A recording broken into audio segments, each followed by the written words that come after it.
के। अब तो तुम्हारा सिलेक्शन भी हो चुका है, शादी वादी के बारे में कुछ सोचा है? जल्दी है बेटा, जल्दी है। मार्केट में नई लिस्ट आ चुकी है, कई मंत्रियों के कॉल भी आ चुके हैं और कई मंत्री के घर भी आ चुके हैं। तुम्हारी बड़ी बहन प्रिया शादी के बाद तो हम एकदम बर्बाद हो गए हैं। अब तुम्हारी शादी हो तो घर कुछ चमके। वो माइक पकड़ा दो, वो वाला पकड़ा दो।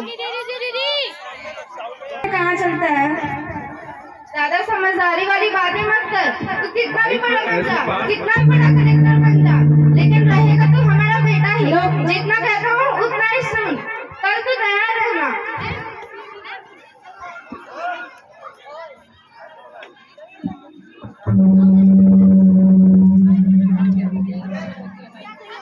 नमस्कार दोस्तों, मेरा नाम तन्नत है। स्वागत है आपका दूल्हे मंडी में। यहाँ दूल्हे बिकते हैं। दहेज के नाम पर भ्रष्टाचार के लिए यहाँ पे दूल्हों की बोलियां लगाई जाती हैं। तो अब मैं जिन्हें बुलाना चाहती हूँ वो मार्केटिंग में इतना विश्वास रखते हैं कि अपनी शादी के लिए भी वो मार्केट का सहारा लेना चाहते हैं। स्वागत कीजिए भिखारी सिंह का।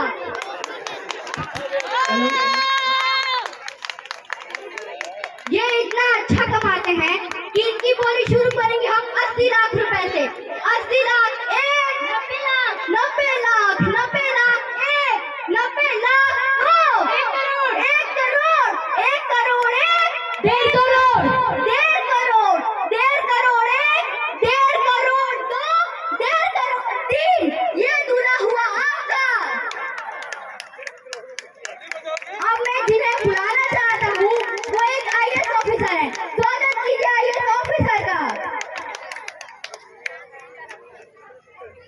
ये इतना अच्छा कमाते हैं कि इनकी बोली शुरू करेंगे हम 90 लाख से।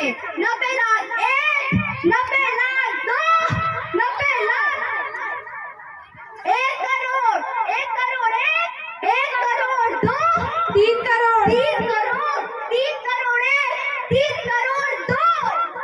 बंद करो बकवास। पिताजी जाने का तो अपना बता रहे हैं। अरे अरे बेटा मेरी बात तो सुन। बेटा समझ। लगता है यहाँ कुछ गड़बड़ी हुई है। मिलते हैं आपसे एक छोटे से इंटरवल के बाद। तब तक बैठ के स्टेज पे जाके आप चाय पानी कर सकते हैं।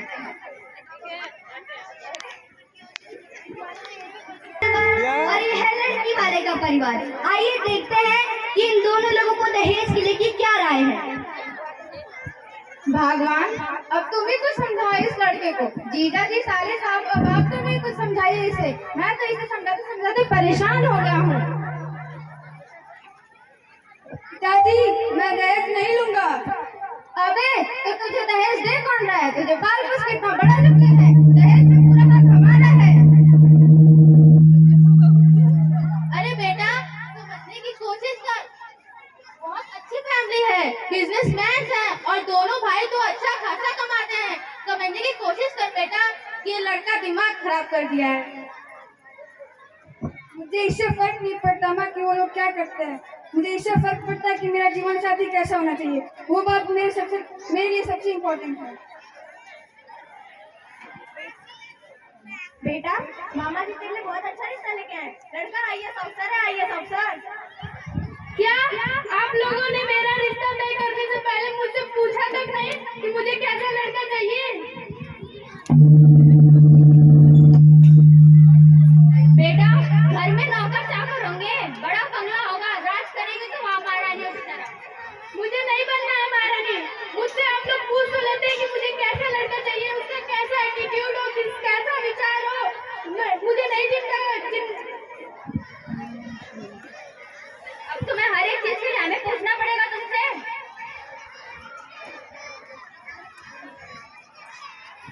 बेटा वो लोग पैसे वाले हैं, तुझे ज्यादा दहेज मिलेगा। नहीं मामा जी, पैसे तो मैं खुद भी कमा सकता हूँ, लेकिन दहेज की भीख लेकर जो मेरी इज्जत जाके मैं उसे दोबारा कैसे कमा पाऊंगा। छोरे ज्यादा बावला ना बन। आजकल सैनिटर वाली कुछ नहीं होता है। घर आए लक्ष्मी को कोई ठुकराता है क्या? जीजा जी और आप ही से कुछ समझाइए। बेटा दहेज तो सब लेते हैं। लगता है तुम कुछ ज्यादा ही पढ़े, किताबें पढ़ लिए हो। फील्ड में नहीं जाओगे तो खेलोगे कैसे? वो कहावत है ना, कैसे माइक चल नहीं आएगा। वही होता है जो फील्ड में जाता है। Go to the field. अरे मुझे तो लगता है ऐसा किसी और के साथ चक्कर चल रहा है, तभी तो इसको कोई लड़की पसंद नहीं आ रही है। मुझे तो लगता है ऐसा किसी साथ चक्कर वक्कर चल रहा है, तभी तो आगे लड़की को भी मना कर रही है शादी के लिए। माँ माँ माँ, मेरा कोई चक्कर वक्कर नहीं चल रहा है। मैं बिजनेस मॉडलिंग बनना चाहती हूँ, मैं खुद का बिजनेस स्टैब्लिश करना चाहती हूँ। उसकी ट्रांसफर फ्रीक्वेंसी वाली जॉब में मैं कहाँ फिट आ पाऊंगी? ट्रॉली के पीछे ट्रैक्टर जैसी लाइफ हो जाएगी मेरी। मैं तो थक गई हूँ समझाते भैया, अब आके कुछ कहिए इसे। बेटा वो आईएएस है, आईएएस बहुत पैसा कमाता है, आराम से रहोगी वहाँ पे। क्या मैं नहीं कमाती? मेरा आत्मसम्मान नहीं है मामा जी? बेटा पैसे तो देना पड़ते हैं, वरना बिना पैसे के तो आजकल बेरोजगार लड़के भी नहीं मिलते हैं। आजकल तो 4th क्लास सरकारी कर्मचारियों को भी 15 से 20 लाख रुपए मिल जाते हैं, और एक कलेक्टर की कीमत तो करोड़ों में होती है, करोड़ों में।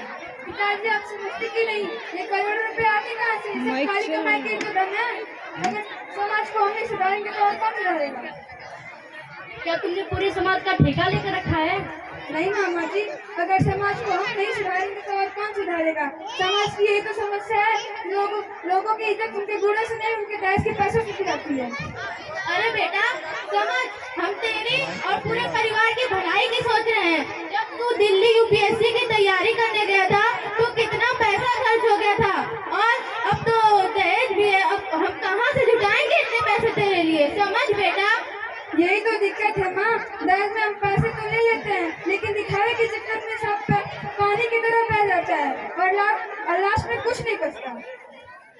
और प्रधान जी को देख लीजिए, पिछले साल उन्हें दहेज में पैसा और गाड़ी तो मिल गया था, लेकिन आज इनके पास गाड़ी खड़ा करने के लिए जगह नहीं है। रही बात गाड़ी की, तो मैं भी ला सकता हूँ। बेटा तू समझ क्यों नहीं रही है? तेरे पिताजी ने पाई जोड़ के तेरे दहेज के लिए पैसे इकट्ठा किए हैं। अभी तो 15 लाख की अभी तो आई है, और ये पूरा घर 1 करोड़ रुपए में गिर भी रखा है। समझ बेटा, ये लड़की तो मेरी सुनती ही नहीं। क्या है माँ उस लड़के में? उस लड़के में क्या है? ये पैसा आप अपने बेटे को दीजिए, मैं एक बिजनेस स्टार्ट करूंगी, वो इंडिपेंडेंट बनूंगी। सॉरी बावली मत बन, वैसे तो तुझे वहाँ जाके रसोई संभालने, घर और बच्चे ही संभालने होंगे। ठीक कह रहे हो बाबा, ठीक कह रहे हो। जैसे मम्मी के दिन मुझे आलू प्याज में सिमट के रह गई, माँ मुझे बोल लेने दीजिए, माँ मुझे बोल लेने दीजिए। माँ रहने दे बेटा, मेरी बातें छोड़। माँ चाहती थी अपना खुद का बिजनेस खोलना।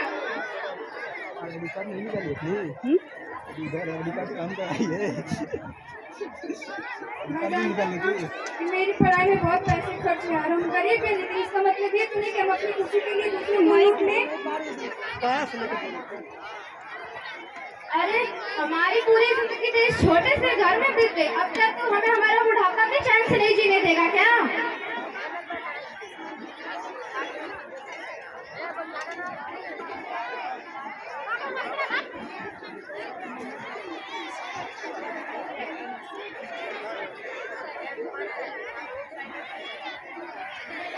दहेज के पैसे से मकान तो बना सकते हैं, लेकिन घर में घर क्या आएगा? माइक पास करो। अरे बेटा समझ, हमारे भी कुछ सपने हैं। हम भी चाहते हैं कि तू अपनी दुल्हन को हेलीकॉप्टर पे बैठा कर लाए। यही तो समस्या है ना, तेज बोले मुझसे, मुझे तेज बोली पानी की तरफ बह जाता है। तेज बोलो। दिखा दीजिए माइक पास नहीं सुन रही। तू समझ क्यों नहीं रही है? अगर हम तुझे दहेज में कार, एसी, फ्रिज नहीं देंगे तो तेरी सास और नंदे तुझे ताना सुना के मार डालेंगे। इस बात की क्या गारंटी है माँ कि वो मुझे दहेज लेने के बाद भी परेशान नहीं करेंगे और नहीं मारेंगे?